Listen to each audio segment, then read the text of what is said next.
మంచిది.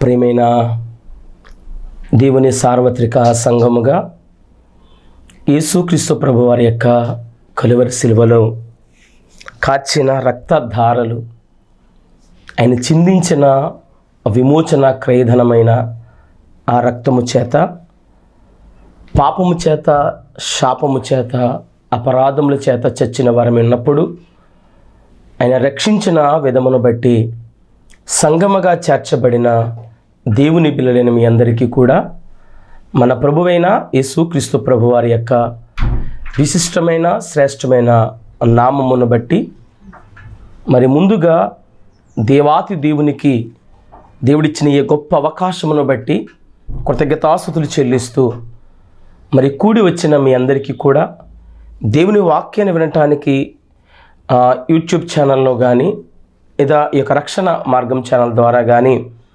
వాక్యాన్ని వీక్షిస్తూ ఆలకిస్తున్న మీ అందరికీ కూడా ప్రభువైన విశ్వాస సమాజముగా ఉన్న మీ అందరికీ నా ప్రత్యేకమైన ప్రభువైన యేసుక్రీస్తు ప్రభువారి యొక్క శ్రేష్టమైన నామములో నా హృదయపూర్వకమైన వందనాలు తెలియజేస్తున్నాను. ప్రియులారా, మీరందరూ క్షేమంగా ఉన్నారని, మీరందరూ ఆనందంగా విశ్వాసంతో నిరీక్షణతో ఉన్నారని ప్రభు పేరని ఎంతగానో ఆశిస్తున్నాను, విశ్వాసంతో ఉన్నాను. అదేవిధంగా మీ పట్ల ప్రార్థన చేస్తున్నాను. మంచిది. ప్రియులారా, ఈ యొక్క రక్షణ మార్గం ఛానల్ ద్వారా దేవుడి వాక్యాన్ని అందించటానికి ఆయన చూపిన కృప చాలా ఉన్నతమైనది, చాలా గొప్పది. అందును బట్టి దేవాతి దేవునికి ఎంతైనా నేను రుణస్థులను.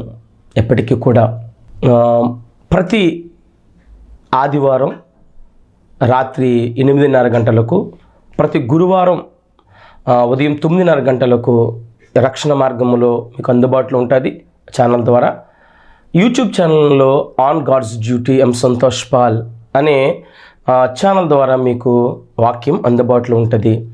తప్పకుండా మీరు వాక్యాన్ని వినండి, షేర్ చేయండి, సబ్స్క్రైబ్ చేసుకోండి.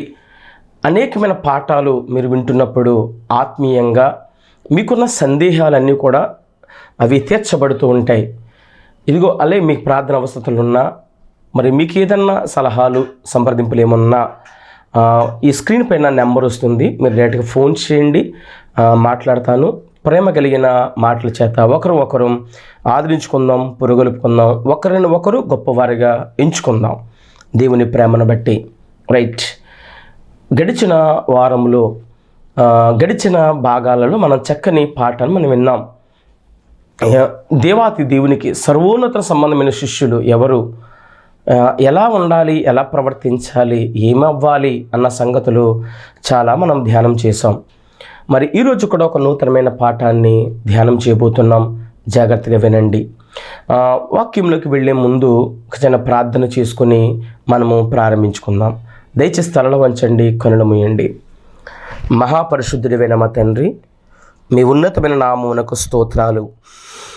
నైనా ఈ రక్షణ మార్గం ఛానల్ ద్వారా, ఈ యాజమాన్యము ద్వారా నైనా మీరు చూపిన కృప కనికర్మను బట్టి మీకు స్తోత్రాలు.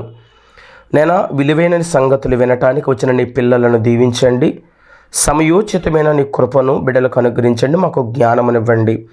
చక్కని నడిపింపు చేత మమ్మల్ని నడిపించి మా పెదవులపై నీ దయారసమును ఉంచి నీ పిల్లలకు నైనా అవి వారికి ఉపయోగకరమైన, ప్రయోజనకరమైన నీ మాటలు వారికి అందించమని, ఆత్మ నేర్పుగలిగిన మాటలే తప్ప మా సొంత జ్ఞానంతో ఏ మాటలో మాట్లాడకుండా ఆత్మీయ సత్యాలను నేను బిడ్డలకి వినిపించుటకు సహాయం చేయమని, నేను జాగ్రత్త కలిగి, పరిశుద్ధత కలిగి, నీతి కలిగి, యథార్థత కలిగి మేము ప్రవర్తించే వారి ముందుటకు సహాయం చేయమని, నైనా ఈ వాక్యం ఈ ఛానల్ ద్వారా వీక్షిస్తున్న ప్రతి బిడ్డకు కూడా లెస్సైన జ్ఞానమును అనుగ్రహించమని, మారు మనసును, రక్షణను అనుగ్రహించమని, నేను ప్రతి వాక్య విషయంలో, ప్రతి మాట విషయంలో శ్రద్ధ కలిగి వినుటకు సహాయం చేయమని, యేసు నామములో తొందరపాటు లేకుండా అర్థం చేసుకునే మనసునిమ్మని వేడుకొనుచున్నాను కన్న తండ్రి. ఆమేన్. మంచిది. ప్రియులారా, ఈరోజు మనం వింటున్న మరొక అంశం, మరొక పాఠం ద డెవిల్, దెయ్యము గుర్చిన వివరణ, దెయ్యము గూర్చిన విశేషాలు, దేవుని గురించిన వివరాలు, దెయ్యం యొక్క పూర్తి బయోడేటా మీకు ఈరోజు నేను ఈ పాఠం ద్వారా మీ ముందుకు రావటానికి పరిశుద్ధాత్ముడు నాకు చూపిన ఈ గొప్ప అవకాశమును బట్టి, నా మదిలో ఆయన ఉంచిన తలంపులు బట్టి మీ ఎదుట విషయాన్ని పంచుకోవటానికి ఇష్టపడుతున్నాను ప్రియులారా. అయితే మీతో ఒక విషయం, ఈ ఛానల్ ద్వారా వాక్యం చెప్పటానికి ఒక బలమైన కారణం ఏమిటంటే, నేనేదో స్క్రీన్లో కనబడాలనో, నా హంగు ఆర్భాటాలు ఏదో చూపించాలనో, మేమేదో గొప్ప గొప్ప వారమనో మాత్రం ఎప్పుడూ అలాగ అనుకోకండి ప్రియులారా. మాకేదో డబ్బులు ఎక్కువ ఉండో, మా సూటు బూటు కోట్లు మీకు చూపించాలని మాత్రం నాకు లేదు. ఒకటే నా తలంపు, దేవుని వాక్యం ఒకప్పుడు మాటపూర్వకంగా ఉంది, దేవుని ఆజ్ఞ, తర్వాత వ్రాతరూపకంగా ఉంది, ఇప్పుడు రికార్డెడ్గా ఉంటుంది. అంటే భద్రపరచబడుతుంది వాక్యం. ఈ మాటలు నేను చెప్పిన తర్వాత కొన్ని సంవత్సరాల పుస్తకాలు ఒకవేళ మాయమైపోవచ్చేమో రాసుకున్నవి, కానీ ఇప్పుడు ఈ రికార్డింగ్ అవుతున్నది ఎప్పటికీ ఉండిపోద్ది. స్టోరేజ్ చేస్తున్నాం. ఒక కోల్డ్ స్టోరేజ్లో ఎలాగైతే కొన్ని వస్తువులను స్టోరేజ్ చేసినప్పుడు ఎంతకాలమైనా అలాగ భద్రపరచ ఉంటుందో, అదేవిధంగా దేవుని వాక్యమును నేను నాకు కలిగిన జ్ఞానము చొప్పున, దేవుడు నాకు ఇచ్చిన ఈ జ్ఞానమును వ్యర్థము కాకుండా ఈ యొక్క కెమెరా ద్వారా, ఈ వీడియో ఆడియో ద్వారా ఒక యూట్యూబ్ అనే ఫోల్డర్లో భద్రపరచడానికి నేను ఆలోచించాను. ఈరోజు వాక్యం చెబుతున్న నేను కొంతకాలానికి కనుమరుగైపోవచ్చు, వాక్యం వింటున్న మీరు కూడా కొంతకాలం కనుమరుగైపోతారు.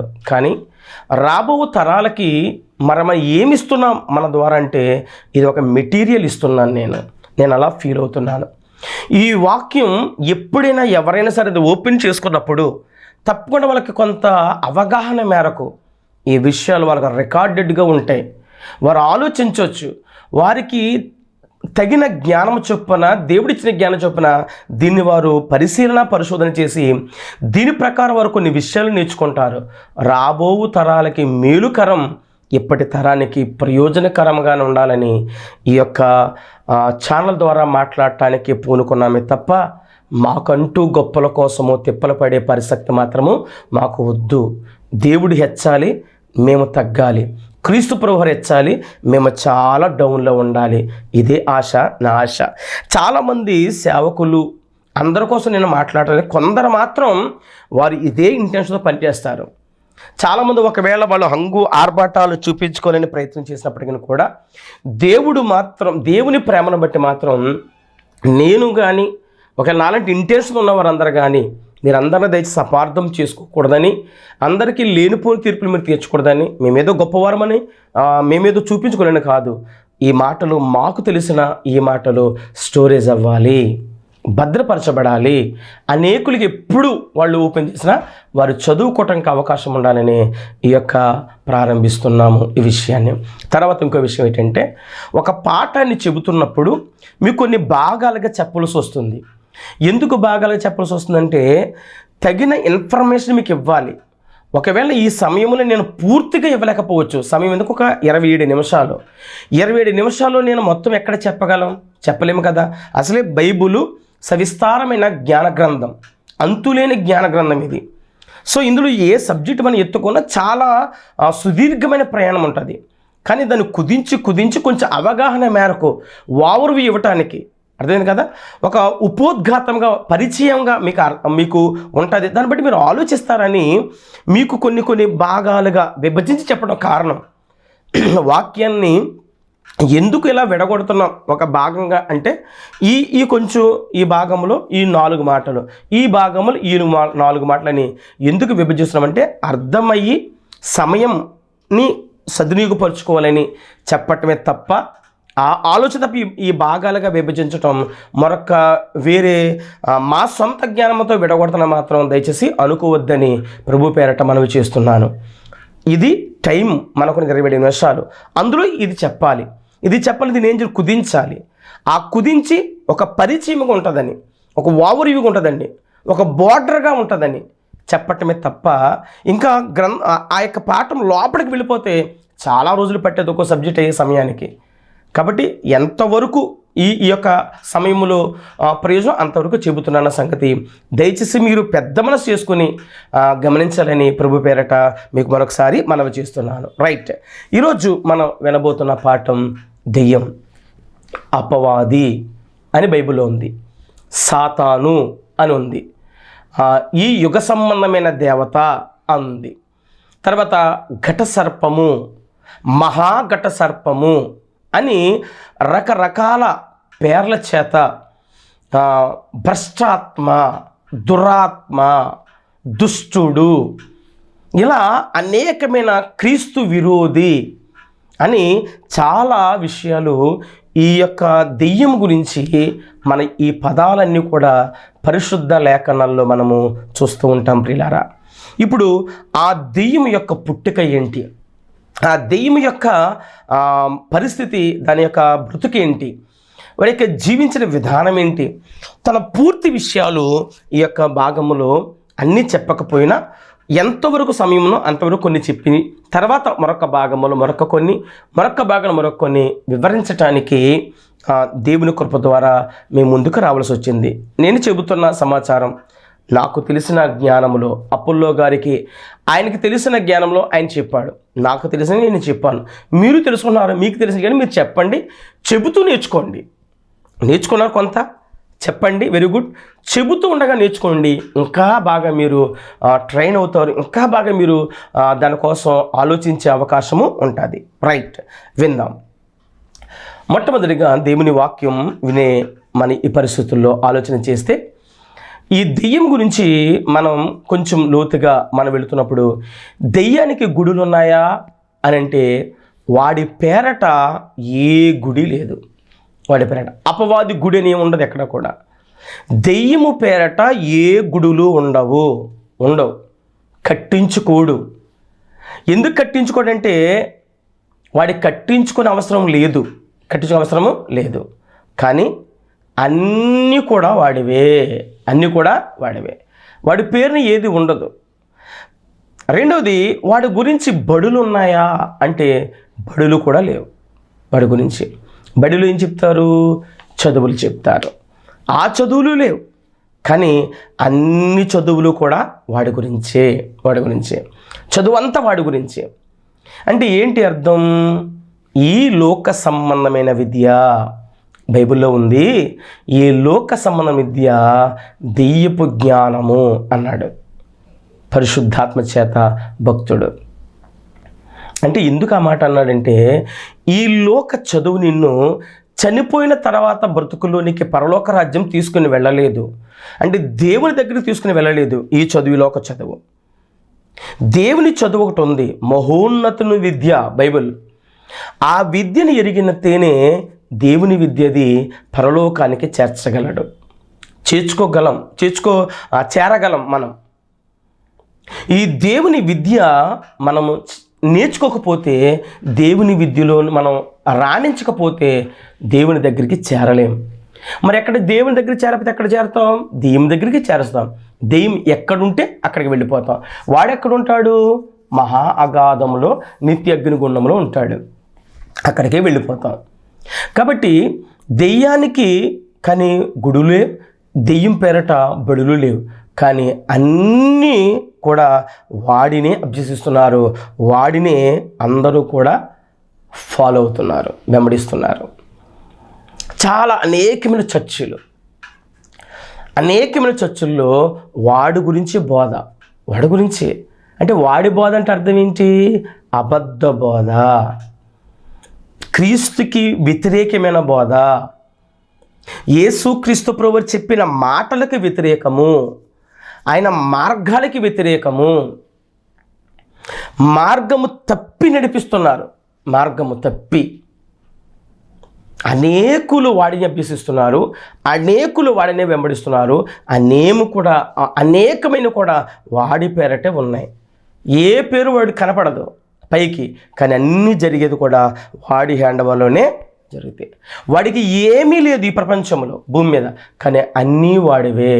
ఆక్రమించుకుంటున్నాడు, నిన్ను నన్ను మోసం చేసి ఆక్రమించుకుంటున్నాడు. వాడికి ఏమీ లేదు భూమి మీద, కానీ అన్నీ ఆక్రమించుకున్నాడు వాడు. అన్నీ ఆక్రమించుకున్నాడు. అన్నీ వాడివే. ప్రపంచమంతా వాడి గుప్పెట్లో పెట్టుకున్నాడండి అపవాది. చాలా బాగుంటుంది పాఠం, మనస్సు పెట్టి వినండి. చాలా అద్భుతమైన విషయాలు వింటారు మీరు. చాలా కనీవిని ఎరిగిన సంగతులు వింటారు. తెలిసిన వాళ్ళ గురించి మాట్లాడతలేదు. ఎవరైతే తెలియని వారి కోసం ఈ మాటలు, కొంచెం అవగాహన పెంచడానికి మా ప్రయత్నం, ఆలోచన పెంచడానికి మా ప్రయత్నం అంతే.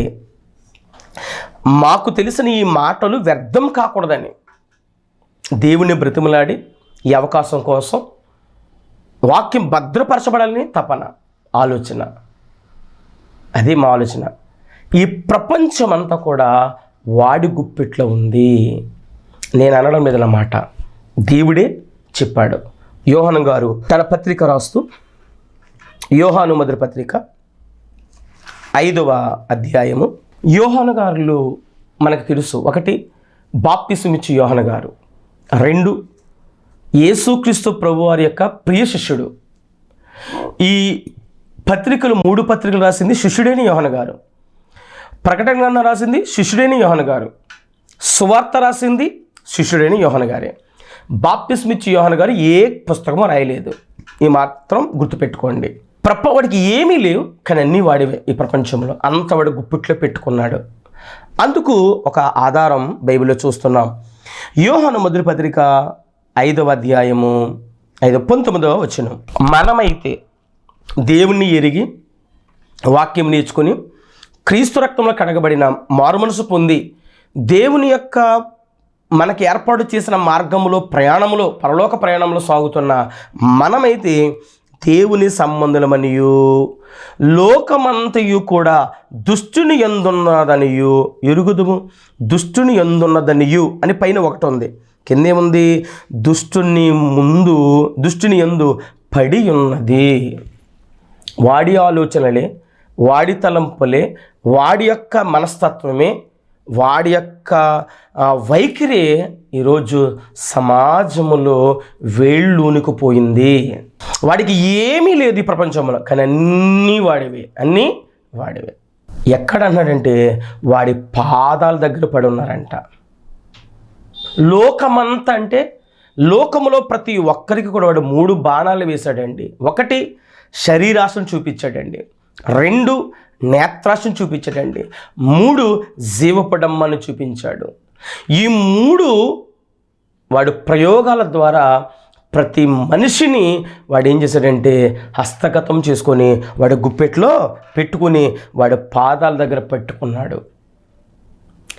నిజ క్రైస్తవులు ఉన్నారు, నామకార్థ క్రైస్తవులు ఉన్నారు.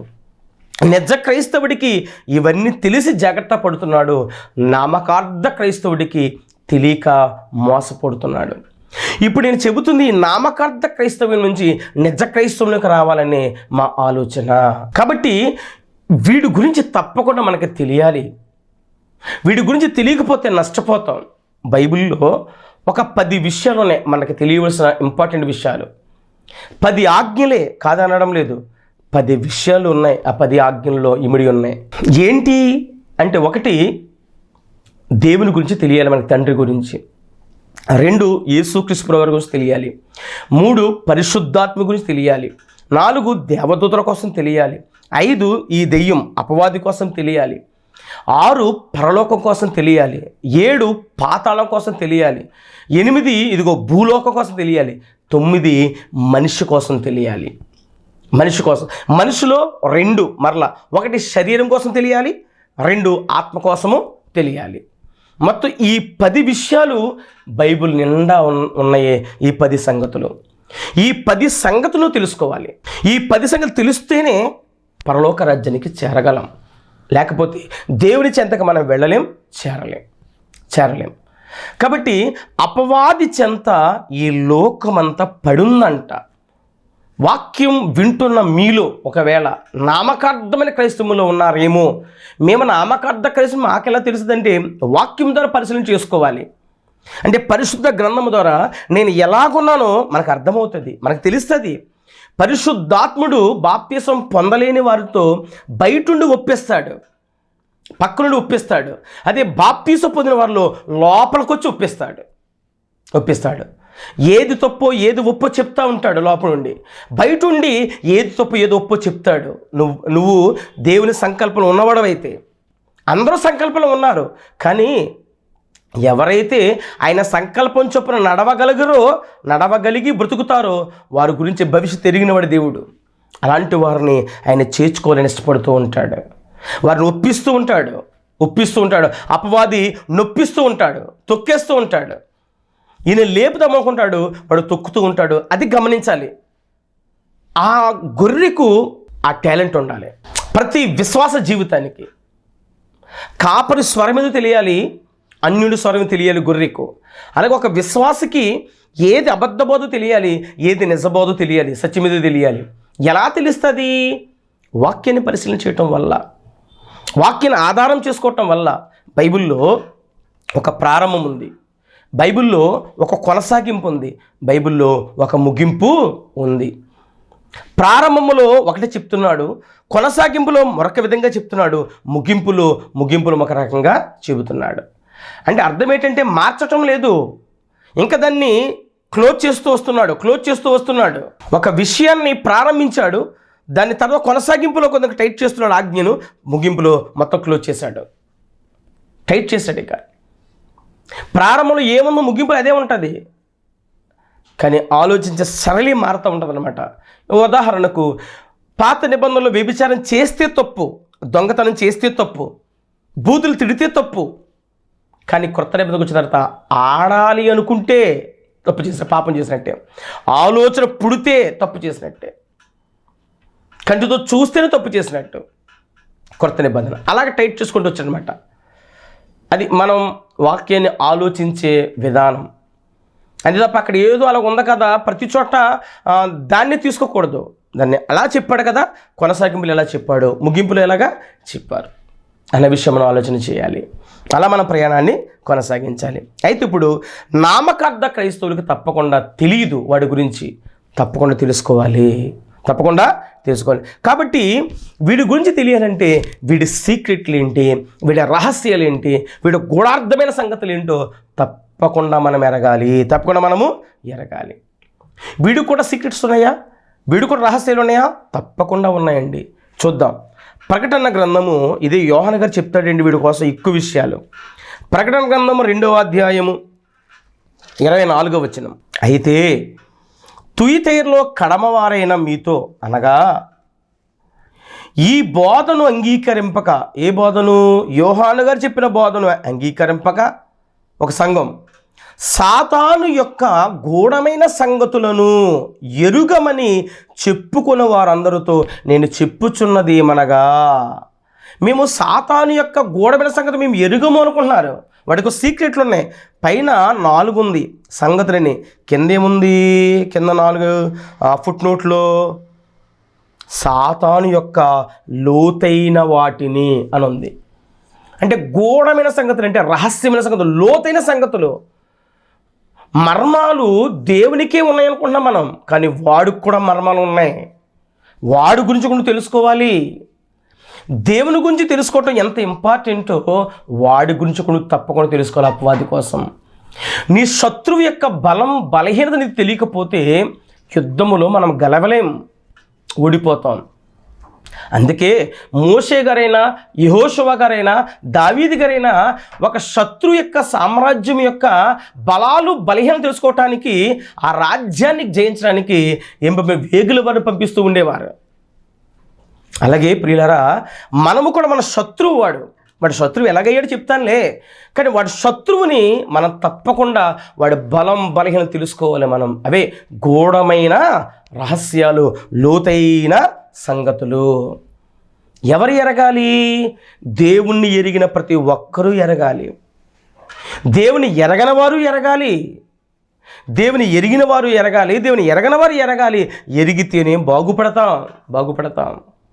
అందుకే ప్రియమైన దేవుని సంగమా, ఎందుకు ఎరగాలి వాడి సంగతులు మనము అంటే, మనం వాడి గురించి మనకెందుకు, వాడి బ్రతుకు గురించి మనకెందుకు, వాడి జీవితం కోసం మనకెందుకు, వీడు గూఢమైన రహస్యమైన సంగతులు మనకెందుకు అని మనం అనుకోవచ్చు. అపవాది కోసం మనకెందుకండి?